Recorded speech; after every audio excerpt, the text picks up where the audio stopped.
आरक्षण के जनक छत्रपति साहू जी महाराज। साथियों, छत्रपति साहू जी महाराज का जन्म 26 जुलाई 1874 को हुआ था। उनके पिता का नाम श्रीमंत जयसिंह राव आबा साहेब घाटगे तथा उनकी माता का नाम राधाबाई था। छत्रपति साहू महाराज का बचपन का नाम यशवंत राव था। छत्रपति शिवाजी महाराज के पौत्र और संभाजी महाराज के बेटे थे।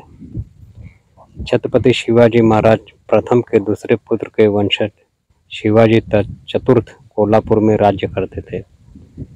ब्रिटिश षड्यंत्र और अपने ब्राह्मण दीवान की गद्दारी की वजह से जब शिवाजी चतुर्थ का कत्ल हुआ तो उनकी विधवा आनंदीबाई ने अपने जागीरदार जयसिंह राव आबा साहेब घाटगे के पुत्र यशवंत राव को मार्च 1884 में गोद ले लिया। बाल्य अवस्था में ही यशवंत राव को साहू महाराज की हैसियत से कोल्हापुर रियासत की राजगद्दी को संभालना पड़ा। यद्यपि राज्य का नियंत्रण उनके हाथ में काफी समय बाद अर्थात 2 अप्रैल 1894 में आया था। छत्रपति साहू महाराज की शादी बड़ौदा के मराठा सरदार खानविलकर की बेटी लक्ष्मीबाई से हुआ था। शिक्षा और योगदान राजकोट के राजकुमार महाविद्यालय और धारवाड़ में हुई थी। वे 1894 ईस्वी में कोल्हापुर रियासत के राजा बने। उन्होंने देखा कि जातिवाद के कारण समाज का एक वर्ग पिस रहा है, अतः उन्होंने दलितों के उद्धार के लिए योजना बनाई और उस पर अमल आरंभ किया। छत्रपति साहू महाराज ने दलित और पिछड़ी जाति के लोगों के लिए विद्यालय खोले और छात्रावास बनवाए। इससे उनमें शिक्षा का प्रचार हुआ और सामाजिक स्थिति बदलने लगी, परंतु उच्च वर्ग के लोगों ने इसका विरोध किया। वे छत्रपति साहू महाराज को अपना शत्रु समझने लगे। उनके पुरोहित तक ने यह कह दिया कि आप शूद्र हैं और शूद्र को वेद का मंत्र सुनने का अधिकार नहीं है। छत्रपति साहू महाराज ने इस सारे विरोध का डटकर सामना किया। शिक्षा प्राप्ति के पश्चात उन्होंने भारत भ्रमण किया। यद्यपि वे कोल्हापुर के महाराज थे, परंतु इसके बावजूद उन्हें भी भारत भ्रमण के दौरान जातिवाद के विष को पीना पड़ा।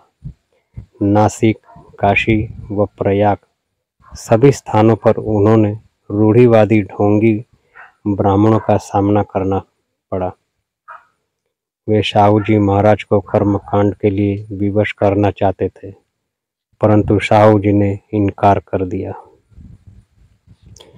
समाज के एक वर्ग का दूसरे वर्ग के द्वारा जाति के आधार पर किया जा रहा अत्याचार को देख साहू जी महाराज ने न केवल इसका विरोध किया, बल्कि दलित उद्धार योजना बनाकर उन्हें अमल में भी लाया।